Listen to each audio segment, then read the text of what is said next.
What's up, friends, and welcome into the Fantasy Baseball Podcast right here on Fantasy Pros. I am Chris Welsh, and I'm happy to have you all in here. No Joe Pisapia. He gone. He's not here for this one. This is a me time. So occasionally, I might require some me time with some of my favorites in the industry, and that's what I'm doing today. Joining me for 2024 bold predictions. We're doing this pre-camp, by the way. So, I have one. I have absolutely set myself up to be destroyed because it could literally happen before everything this episode even airs. So just be aware of that one. But joining me for these 2024 bold predictions is Justin Mason, my dear friend, who you can listen to over on Sleeper and the Bust, Friends with Fantasy Benefits creator, and the creator of the Great Fantasy Baseball Invitational. Justin Mason, what's up, buddy? Hey, also a featured writer for Fantasy Pros. It's like we're families. So it's always great to see you. You for sure will have your bold prediction blown prior to this airing. I know you know which one it is too, right? Yeah. It is just how podcasting works. That anytime you say something that has any remote chance of changing before you actually get to release the episode, it will change. So yeah. That will happen. It's great to see you, my friend. It's been way too long. It has been too long. Me and Justin pretty much kind of came up. If there were I've always mentioned this, if there's classes of the fantasy industry, Justin and I came up around 10-ish years ago together in the little independent world. And look at us now, Justin. Look at us now. By the way, great looking room we have back there. I love the colors. I need to put some color in here. But we are going to be going through all these bad boys. And as you mentioned, bold predictions, the interesting take we can have on bold predictions is it just doesn't have to be this cumulative stat, though that's usually what it's attached to. Since we're doing it pre-camp, you could also say this guy, breaks camp, or, this guy is a halfway leader, or a certain move. And I'm actually going to predict a convoluted move that's going to go on. So that's what we've got going on today. All of our bold predictions. Justin's got 5. I've got 5. And I kind of view bold predictions sometimes it's not quite an urban legend, but maybe a wives' tale. Wives' tale, where it's there's parts of truth that's involved in it, but it's probably not going to materialize. Justin, I don't know how you end up viewing bold predictions. Sometimes I actually struggle going on the complete bold side because it's okay, Dylan Cease returns as the number 1 starting pitcher. How bold do you tend to want to go when you're constructing bold predictions? When I first started doing bold predictions, I was always I'm going to make this the boldest thing possible, right? I'm going to give you the hottest of hot takes. And I would do things like this pitcher is going to win the Cy Young, or this player is going to be the best player in fantasy.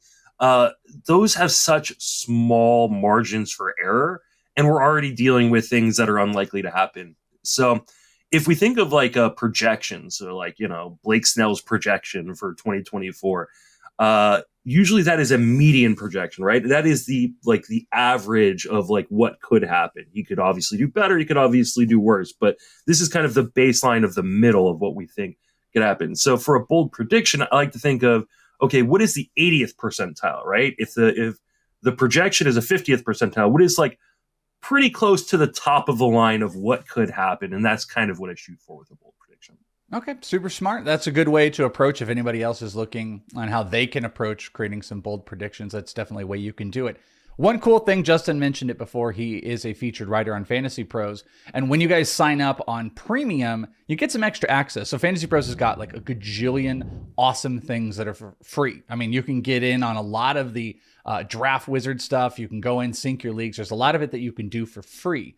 Well, and articles as well, aggregate ranks. We've got some new premium articles. And actually, Justin, I think, was one of the first rollouts of it where you can get Justin's top draft targets in a premium article when you sign up, available right now. You can get a bunch of his other free articles. But like I said, if you sign up for a premium account, fantasypros.com/premium, you sign up today, you can get access to all the free stuff and all the extra goodies, which there's tons of, we'll tell you about. And you can get Justin's favorite draft day targets. I actually mirrored his structure of an article, and I've got one coming out this week as well. So go and check out today. All right, Justin, are you ready to jump into some bold predictions for 2024? Because if you are, I'm going to put you on the hot seat for the first one. Your first bold prediction for 2024. All right, so I'm going bold here. And this is one I actually talked about in that article you just referenced, which is available at Premium. I also have another article on Premium coming out in the next day or two on high stakes drafting. So if you're interested in trying out the high stakes world, check that article out as well. But this one is the guy, I've already done 6 drafts, I think, this year. And the guy I've drafted in every single draft this season is Dalton Varsho. Wow. And my bold prediction for him is that he goes 30-20 this year. I know last year was quote unquote disappointing for Varsho, but if you look under the hood, everything was actually better. He actually made improvements in zone contact. He had a very good max exit velocity. I think he got a little bit unlucky. I think he's still adjusting to Toronto. Now, I've always been a Dalton Varsho hater when he was with your Diamondbacks, but it's mostly because I didn't think he was a catcher. And the Diamondbacks organization didn't think he was a catcher, too, because I had someone within the organization tell me once that the only person who thought he was a catcher was the general manager, and that's why he kept trying to catch the minor leagues. He's not a catcher anymore. He's a full-time outfielder. I think there's a ton of upside in this bat. I love Dalton Varsho this year. Yeah, it's an interesting one. Look into career low ground ball rate, which I think would absolutely be huge for him. Looks like second to best career strikeout rate. His walks have dipped a little bit. I've just always struggled with him. He definitely has the ability. He always steals. He doesn't look like physically like the body type of a guy that's going to keep stealing 20 bases, but he can do it. But it's like the really inconsistent batting average. It's the inconsistent contact for me that struggles in getting to that number. But if you're right, here's the deal. What's Varsho's ADP? Is it like probably it's around 160 or 170 something? Okay, I was about to say like 200 or something like that. If he goes, what was the bold prediction you said? Was it 20-30 or 30-20? No, sorry, 30-20. If he goes 30-20, Justin, he's probably a second round player, right? Yeah. I mean, as long as he can keep that average, like his average is never going to be super high. He's not a guy who runs with really high BABIPs, but he did get unlucky in the BABIP department last year. I think he's probably more like a 270 BABIP guy. Last year was 256. If he could hit 240, 30-20, like, yeah, that's probably a second or third round pick that you're getting super, super late. Something to watch too, career high launch angle, 20.5. Toronto's like a kind of median factor, ballpark factor as far as hitters go.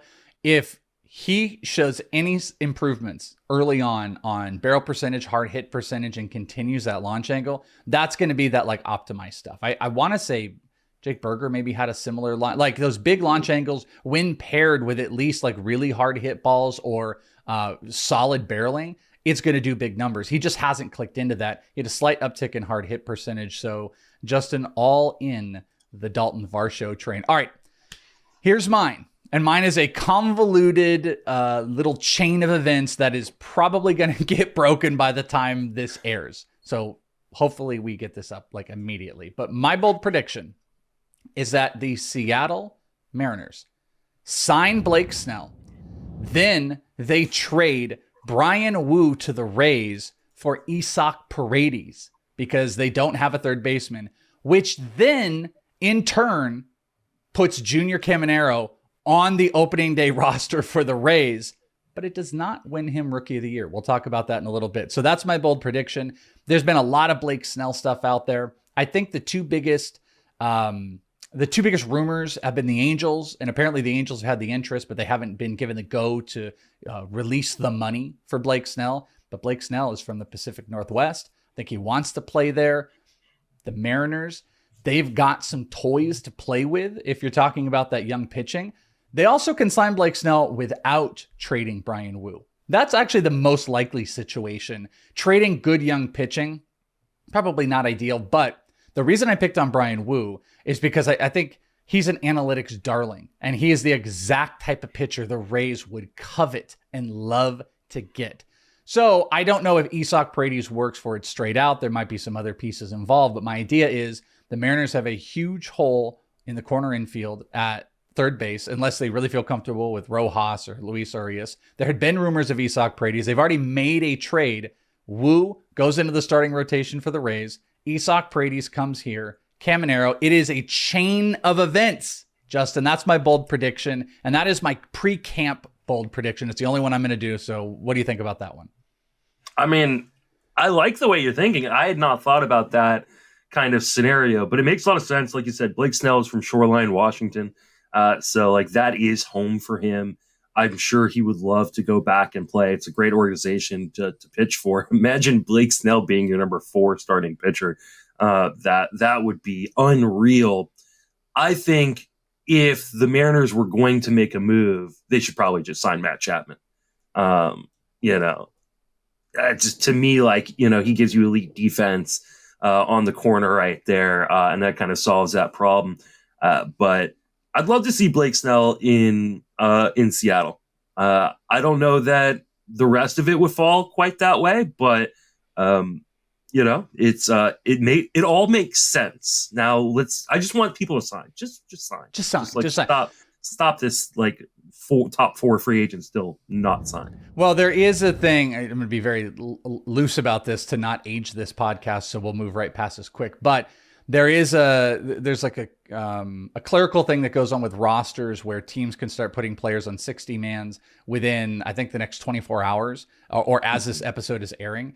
And then what that's going to do is that theoretically might open up some of the doorways for players to start signing. I don't really think that's something that's kept some of those guys away, but Jorge Soler just signed a 3-year deal with your San Francisco Giants for $42 million. I love that signing. I wanted him to go to the Diamondbacks.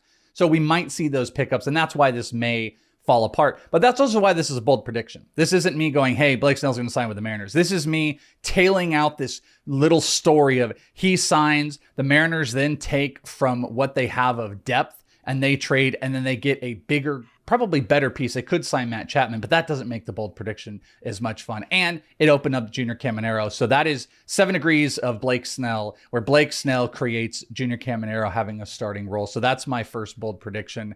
Justin, bold prediction number 2. You're up. All right. So last year I made a bold prediction and actually bet on it. And it fell just short, but it was kind of right just for the wrong reason. And that was the Arizona Diamondbacks were going to win the NL West. They didn't win the NL West. They did make it all the way to the World Series. I just missed kind of exactly where I should put my money. So this year I'm going to do the same thing on a team that I think people are kind of overlooking that I actually kind of really like. And that's Kansas City Royals winning the division, winning the AL Central. I like a lot of the moves they've made. That division is pretty weak. Say the least. Like, I think that there's a really good chance, like the additions of Waka and Lugo to that rotation. I mean, there's a great park for them to pitch in. I really, really like the Royals as a team that could kind of sneak up and all of a sudden be looking at the top of that division very, very quickly. Yeah, I mean, I think if you're attaching the boldness to the Royals, which is a very bold statement for them to, you know, win out that division, there's going to be some big bounce backs or breakouts on that team. If you had to pinpoint a player or two, who are the biggest beneficiaries? I agree with Waka. I actually tend to be, for whatever reason, in the rankings on FantasyPros, I tend to be a lot higher on like Waka and Seth Lugo because I think they'll eat innings. But if I were throwing at you, obviously, you know, Cole Reagans can make a jump. You got Michael Garcia, who is, if he's going to be given the go, might steal a lot of bases. If you had to pick 2 players to be attached to your bold prediction for the Royals that kind of break out, who would you pick? Give me Vinny P. He is one of those guys that I think had it not been for the injury last year, we'd be talking about him as like a top 5 round draft pick this year. I just think he has all the talent in the world, the ability to make contact, power, and he's going to get full-time playing time in Kansas City. The other one's Michael Massey. Massey is one of those guys that I was really kind of in on last year, and it just he never seemed to really get going. But if you actually look at the underlying statistics for like the second half of the year, he was really, really good under the hood. I think they're going to give him a chance to play every day. He may end up in a platoon if he can't handle lefties perfectly, but I think he is one of those guys that is going to go undrafted in 10-team leagues, 12-team leagues. That should be on your watch list or the last guy on your bench. In 15-team leagues, he's definitely a target for me. Yeah, and he's a really good like DC type of target, and he's definitely a solid bet there. So there you go. Royals are winning their division. Didn't think we'd say that anytime soon. Probably would also be very much due to Cole Reagans. Let's just be honest too. If Cole Reagans is successful, that's going to help that team as well. All right, my second bold prediction. We're going to kind of stay in that rookie realm. First part, not as bold, but Jackson Holliday breaks camp with the Orioles and it's a starting day. Second baseman, shortstop. They kind of laid it out, if anybody missed the news, that they said if he were to break camp with the team, he would be playing probably some combination of second base and shortstop, but more primarily second base. So that might be a bit of news for people. But the second piece of it is not only does he break camp, he wins AL Rookie of the Year. So the favorite is Evan Carter. You've got Wyatt Langford that's in there, and you've got quite a few interesting names that are dancing around. Junior Caminero, that's another one. There's a lot of competition, but the Orioles are going to be great. It will be one reason due to Jackson Holliday, and they will do it again. They're very motivated as well to give these guys the playing time, trust them. What did they do with Gunnar Henderson, Justin? They let him get through it. They let him work through it, and that ended up working out.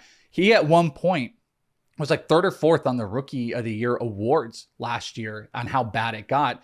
Jackson Holliday is that guy. He hit 323 this past year, over 440 OBP across, I believe it's the 4 levels in the minors. The power wasn't quite there, but over 100 walks. He's a great contact hitter, big OBP, showed off his batting average, and the power's going to come. And Gunnar won it, 20, it was around 25-10, 28-11, whatever it was.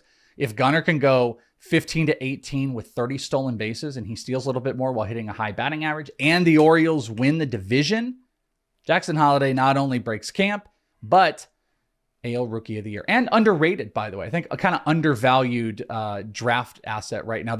All the rookies, I've been talking about a decent amount, Justin, where it's like, Langford is in like the 140s, Churios in the 130s. Caminero is back quite a bit, but Jackson Holliday is sitting in this like 180, 190 range. I think he's the guy that you can push up a little bit more. I'm not sure you're on the same path. You don't try to target too many rookies, of course. I don't, but I'm actually 100% lockstep with you.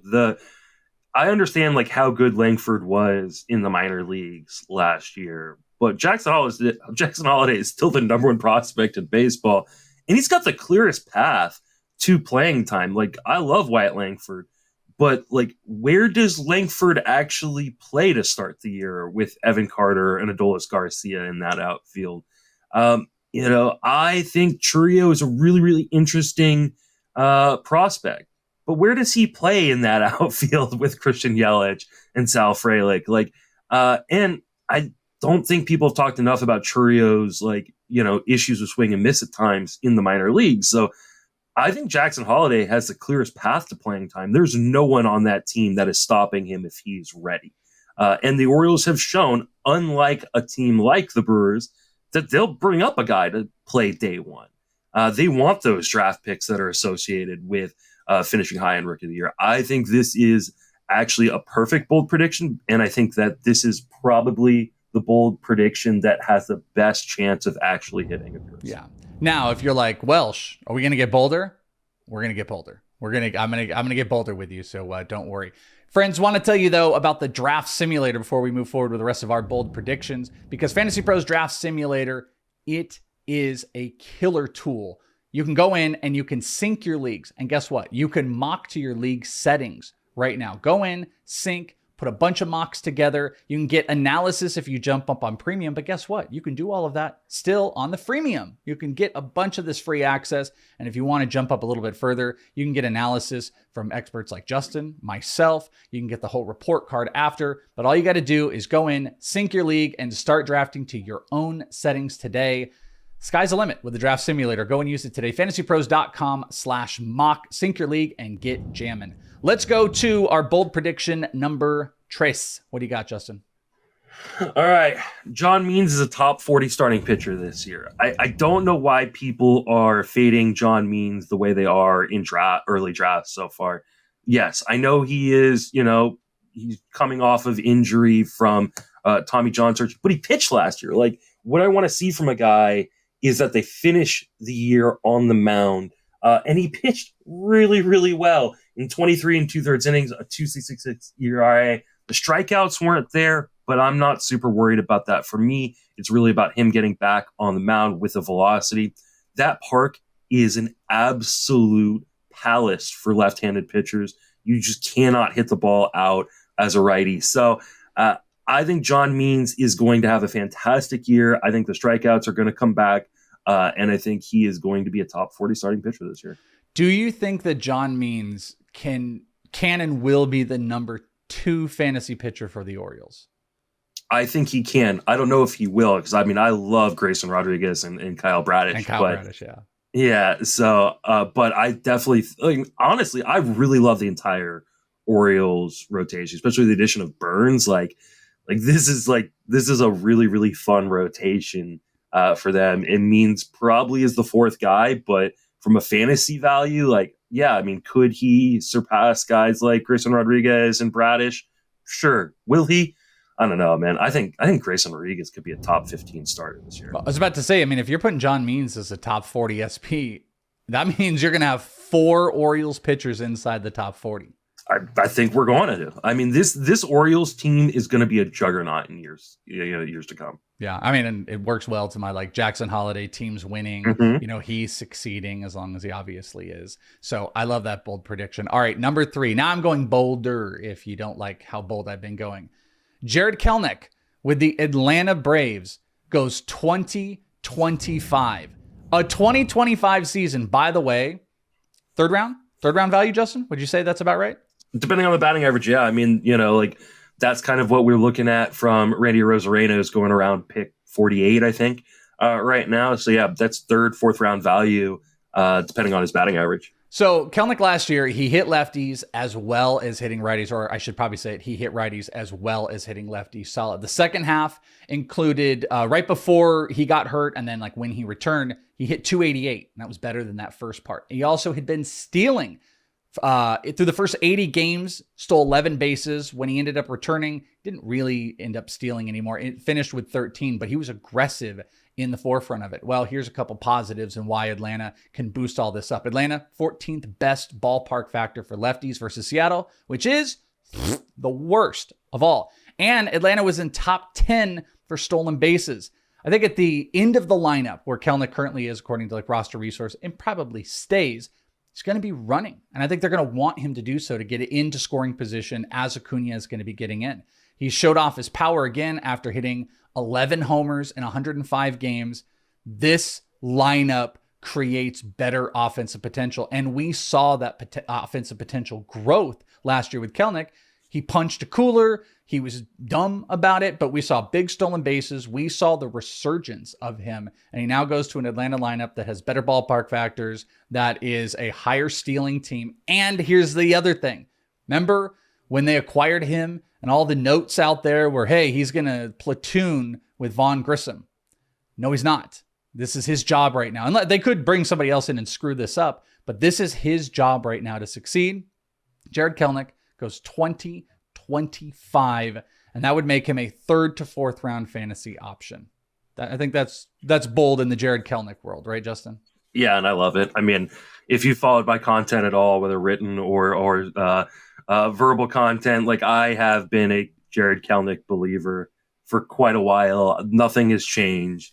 I know that there is a little bit of a hole in his swing, but he made improvements in the second half, like you mentioned. I think Kelenic could definitely do this. Yeah, and hitting lefties, I think, is really important for him because there's not there, at least this past year, there wasn't massive platoon deficiencies. So for him to be able to hit lefties is solid. He has hit for good average before, and he hit 288 in that short stint of games before he got hurt and when he returned. So I think that's a good positive. And, he is an aggressive runner. When I interviewed him back in the Arizona Fall League in whatever it was, 2019, he told me, I was asking about goals, and he was like, oh, I have goals. 2020. He's like, me and my team, we discuss the goals every single year. Probably some of that has changed, but he was aggressive in wanting to hit those 2020 markers. This is the year that he hits the 2020 marker. So big on Jared Kelenic and a good draft day value. All right, bold prediction number 4. I kind of led this up to, and I think you and I, looking at our list, probably led these up to the 2 biggest ones that we've got on the list. So number 4, which might in tune be number 2 here, Justin, what's your bold prediction? I think Vlad Guerrero Jr. is a top 10 fantasy player this year. I know a lot of people are really down on him after kind of what we consider a disappointing year where he only hit 26 home runs. But Vlad Guerrero Jr. does exactly what I want a fantasy hitter to do when I draft them early in a draft. And that is be a plate appearance hog. get all the plate appearances. He's had 3 straight seasons of at least 682 plate appearances. I think he got unlucky in the BABIP. I think he got unlucky in the home run to fly ball rate. I think just natural regression will get him to being back to a first round pick. And if he has any BABIP help, if he has any home run to fly ball help, like, I think we're talking about a guy that could hit 300 with 40 home runs. And I love Vlad Guerrero Jr. Like, if he's available in the 3rd round in my drafts, he's going to be on all of my teams. Yeah, and he's one of those guys that has popped. It's interesting because I feel like he's the guy that projection people look at and they're like, what? Like, I don't understand. Because let's see, trying to find him here on the Bat X. The Bat X has him for 35 homers, 103 RBI while hitting 291. That is an exponential increase, but it's because he still has all the intangibles, but he does fall into these bad rhythms. I just did a social short video talking about players that are going to bring the power this year, that are going to well overperform their power output from the previous year. And Vlad was number 1. He is one of those guys because he is a great hitter. But I do think like that there's so much criticism around Vlad because he is an analytics and projections darling, yet the production is wavering. Does that sound about right? Yeah, I think that's fair. But I think part of it is like he had just had this prospect hype that was unreal, right? Like his rookie year, he was projected to win the batting title in the American League. I'm like, come on. Like he was one of the greatest prospects we had seen in a really, really long time. And I think some people are just like, well, he's a bust. What are you talking about? He's a bust. He has been amazing these last 3 years. Yes, last year was a little bit down, but like he's done everything you want from a young player. He plays the game in a really, really fun way too. He's great to root for. I think people are just overrating a quote unquote down season in which he didn't actually kill you. Yes, it wasn't what you were looking for as a 1st round pick last year, but like he was fine. And I think he's going to bounce back huge this year. And I mean, obviously with Varsho being on this list and Vlad Guerrero Jr. being on this list, pretty high on the Blue Jays as well. Yeah, apparently you are.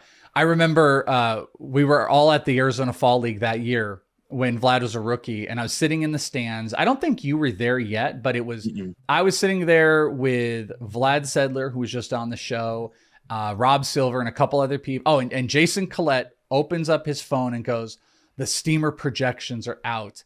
And it was Vladimir Guerrero batting title as a rookie, 291 batting average projected. And everyone was just in awe of the batting average projection. So it's been pretty hardcore with Vlad for a long time.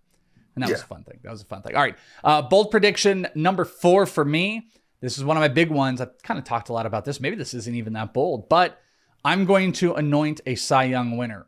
And his name is George Kirby. George Kirby is my bet. I have actually already placed a futures bet on George Kirby winning this. I love, and always have loved, the super low walk rates. 2.5% this year, top percentile in the league. The one thing that has always kept him off of it, because everything else is like relatively elite. I suppose he gave up a little bit more hard hit, but low 3s ERA this past year. But the thing that gets everybody focused are the strikeouts. Where are the strikeouts? 22.7%, which, by the way, still lands him in the like 20 plus K minus walk percentage range because of the low walks. But what is the thing that's going to change? Well, one thing I think that can change, I definitely think the strikeouts can uptick. George Kirby's always been kind of a maniac about not walking. And what would be ironic, by the way, about Blake Snell being there is Blake Snell's approach is aggressive strikeout approach and using walks as part of his game. He doesn't care. Like, he's just going to pitch you in a certain way. And if he walks you, he walks you. George Kirby, it destroys him if he ends up walking out. He doesn't want that. But I think Kirby can make those improvements. And one of the things is that there's been this uptick in like splitter usage on that team. I believe Logan Gilbert ended up adding that. And we saw more of an uptick in George Kirby doing that year over year. 2022 didn't even throw at 1%, jumped up to 6% last year. I would not be shocked if he uses it more, because why would he? 35+% whiff rate on that pitch last year. It was the highest whiff rate of any single pitch. So if he upticks that a little bit, gets a little bit more swing and strike, he's not going to walk anybody. You have a great ballpark that's with you. You can stack on some wins. I think the Mariners are going to do really well this year.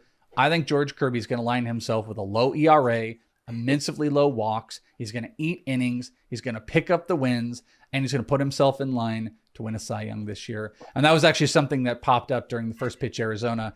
We had this random question when I was on Rates and Barrels, the podcast with Eno and DVR, was like, who is the pitcher that could be number one in all the land? And it can't be Garrett Cole or Strider. And I was sitting there and I went George Kirby, and me and Colette went on this big thing because that was Colette's guy. So I'm not sure what you think about George Kirby as AL Cy Young. It's a tough task to do against Garrett Cole. And obviously if like Blake Snell went to his own team, that's a Cy Young Award winner. I mean, I think he's going to have even more competition than just Blake Snell if Blake Snell were to sign there on his own team.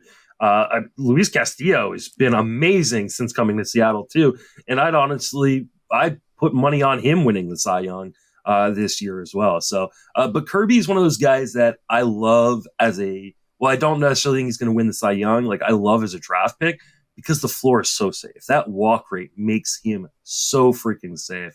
And I think that's going to be a very good team that's going to win a lot of games. So could he do it? Absolutely. Will he? I think I would probably pivot to his teammate, Luis Castillo, if I was going to make a bet on a Mariner. Everybody knows I'm obsessed with George Kirby. I might be just super obsessed with like those low variance pitchers. I know he's not going to walk a bunch. He does need to uptick the strikeouts a little bit more, but we're one or two things going his direction where he becomes one of the best pitchers in baseball. And I hope that it gets there because I'm betting that he is Cy Young. We got our final bold prediction coming up. I mentioned earlier the draft simulator. Let me tell you guys about the draft assistant. It is probably, I hate to do it because there's a bunch of amazing tools and everybody may feel differently, but the draft assistant might be like the best tool that's out there. You can connect draft assistant to your draft and get real-time suggestions like expert ranks, team needs, position scarcity while you're drafting in your live draft, wherever it is, because you have synced your league. Get the most value out of every pick in your fantasy baseball draft this year using Draft Assistant. And like I said, after it's all done, the Draft Assistant can go and tell you all the cool insights about the people that liked it, the people that didn't like it, where you're winning categories and more. Go to fantasypros.com/assistant and get locked in today. Sync your leagues and unlock the powers of Fantasy Pros. All right, this is our final bold prediction. I think, I don't know which one is going to be bigger because you've decided to go negative, and I'm going to go positive. So, Justin, kick it off with a little bit of negative, and I'll finish us out on the positive side. You know, this may be my least bold prediction. I probably should have started off the show. I think some people are going to be yelling at me on their podcast player because they don't believe it. But if I told you Tyler Glasnow has never been a top 30 starting pitcher in baseball, and that will continue to happen, even being on the Dodgers, would you believe me? Immediately I realized I know he didn't do the innings, but even though he didn't do the innings, I am surprised he's never been a top. Is that real? He's never been an SP30? Last year was the most amount of innings he threw in the major leagues in one season, 120. He was the 41st starting pitcher. You can't be a top tier starting pitcher in fantasy if you don't get innings. And Tyler Glasnow has never gotten above 120 innings at the major league level.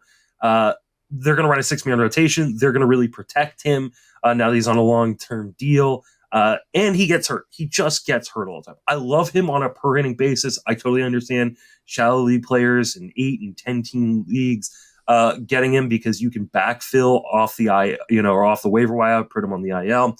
But he is not an elite starting pitcher because he can't stay healthy. Maybe this is just Dodger hate, but no, I've hated Tyler Glasnow for a long time, way before he was with the Dodgers. And I'm going to continue to kind of say this over and over and over again until he proves that he can go 150 innings. Tyler Glasnow is not a top 30 pitcher in fantasy. You absolutely know, in the comments, people are like, oh yeah, Giants fans saying that. I was actually yeah, go ahead. If you've listened to me before, I have been saying this for years. I understand why people get so hyped on him because on a per inning basis, he is fantastic. But you have to be able to throw innings. I know it's not as important as it used to be because we don't have a million guys throwing 200 innings anymore. But you have to be able to get to 140, 150 innings to have real impact in fantasy. Otherwise, like you're just selling yourself short, and he's going way, way too high. I was just at camp too. By the way, he just really does look like Cillian Murphy. I always thought it was Cillian Murphy, by the way, but apparently it's Cillian. Why? I don't know why I only learned that for Oppenheimer and didn't learn that in his best movie, 28 Days Later. But I learned it was Cillian. He really does. Or Peaky Blinders. Yeah, Peaky Blinders is incredible, by the way. But I felt tempted to say that to Glasnow, but let's not be that person. I tend to love Glasnow, but I love the potential. But you're right. He is scary. He's risky. Real quick, where do you have him ranked? Outside the top 20? Oh yeah, he's outside my top 25. Probably outside my top 30. I honestly, like I said, this isn't that bold. He does not deserve to be that high. Like cue the Oppenheimer. I get that people, and I mean, I've seen him inside of people's top 10 starting pitchers, right? Like there are going to be a lot, and there are going to be some people who have him as a top 5 guy for some reason. But one of the things I started doing last year was like full projections. I do my own full projections, and then I run it through draft software, right? And what you find when you do that is that innings are so important, because innings allow your good ratios to count more. Innings allow you to get more strikeouts, right? Like, I don't care what your strikeout or K per 9 is. If you're throwing 120 innings and I got another guy who's throwing 190, the 190 is going to win unless the guy is just devoid of striking people out. So the volume matters in fantasy. And to your point, I've made this case, and I do stand to it, that like 120 is the new 140 and 135 is the new 160. And so what do I mean by that? I'm just saying, like, we weight the innings, and 120 has always sounded bad, but like nobody pitches 200 anymore. And there's just so fewer. So you can move the bar up of if you get 150 out of a pitcher, that's equivalent to like 180. And that's actually pretty good in fantasy. But here's the problem, and this is what goes back to your side. A guy that gets 190 is in almost the elite category of innings right now. So if you can get comparable like strikeouts in a similar range and comparable production, but over 190 innings versus what you're seeing on Glasnow, it's not close. Like if someone's ranking Glasnow top 5, I would take Tyler Glasnow, or I would take Zach Gallen today, tomorrow, and for the next 3 years before I would take Glasnow, because you get the innings. Strikeouts are still going to be around 9K per 9. You're going to get wins and stuff like that. Like the chasing of strikeouts is a little overbearing, but there you go. Not top 30 pitcher. I'm sticking with SPs, and I'm dying to hear what you have to say about this one, Justin, because my final bold prediction is one of my favorite players. I got a couple players that I'm drafting in all the leagues. This one, I am the highest on Fantasy Pros consensus ranks. Nobody has him higher than me, at least not yet. Someone might fix it. It is Michael King, because Michael King will be this year's Pablo Lopez. Michael King in 2023 had a 29+% K percentage to go along with a 7% walk rate. That's great. 2.75 ERA, also great. Expected ERA 3.4 was pretty solid. But in 7 starts, because he was a reliever and a starter, he had only 1 outing that he gave up more than a single run. As a starter, his ERA was better than a reliever. It was 2.23. He also walked less as a starter. His K- walk percentage as a reliever was 19.8%. So that is the walks taking away from his strikeouts. So the lower the number, the worse, blah, blah, blah. As a starter, so remember, 19.8 as a reliever. As a starter, 25.8. That is elite when you get into that number. A lot of these, I told you, George Kirby's is around 20. So the reason I use the Lopez is there's actually a lot of usage similarities. Both utilize fastball, sweeper, changeup as kind of the top predominant ones, pitches that they use.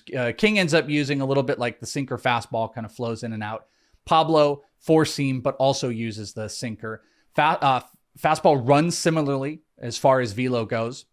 Pablo gets a little bit more whiffs, but King's slower sweeper induces more whiffs, as does his changeup. I think the Padres are going to push those innings that we talked about are so valuable. ATC, if you want to use projections, has him as a 3.48 ERA in 134 innings and almost a 28% K percentage player. I think he can push over 150. He gets his wins. That sweeper keeps utilizing. And it's no shock that player similarities using Baseball Savant, Pablo Lopez is the number 1 comp for right-handed pitchers to Michael King. I'm all in on Michael King. There's a lot to be desired as far as what he's done as a starter, but we've seen it fly. People are making bets on Tariq Skubal in short usage, Cole Reagan's in short usage, yet almost around 200 on ADPs and NFBC for Michael King. To me, he is this year's Pablo Lopez. Justin, any killing me on that one? I think the only knock on Michael King is what is his innings total going to be? We just talked about Glasnow not being a top 30 starter because I don't trust the innings. Michael King only threw less than 110 last year. Yeah. And part of that, like you said, was because he was in relief. Now, I don't think they need to baby Michael King quite as much as maybe another guy who would have a big jump in innings, but I just can't see him like getting up to 160. I think that 135, 140 area is probably top of the line, which I think limits his upside. That being said, everything else you said is spot on. And I think he could do a lot of damage. And unlike Tyler Glasnow, who we might project for 130 innings, Michael King's going super low. You just said, like, pick 200. I'll take that all day long. The one thing I've really learned in this podcast is I don't want to play any leagues with the Welsh because we're going to be targeting a lot of things. It's going to be a nightmare. So we don't want to do any like NFBCs together. Justin Mason, FWFB on the Twitters. What do you got going on right now? What should people be on the lookout for? You just mentioned we got a great article, another premium article coming up here on Fantasy Pros. What else is going on in your world? Yeah, I mean, I'm writing 5 days a week at Fangraphs and 3 to 5 days a week at Fantasy Pros. I've got the Friends of Fantasy Benefits podcast and the Sleeper and the Bus podcast going on. TGFBI is about to start. Potapalooza is coming up in just under 2 weeks, which is a 2-day live stream event to raise money for charity. If you can get into TGFBI satellites, TGFBI is for content creators, right? But if you're not a content creator, you want to try to get in, you can enter a satellite league and win your way in next year. So you can go to tgfbi.com and sign up for a satellite league.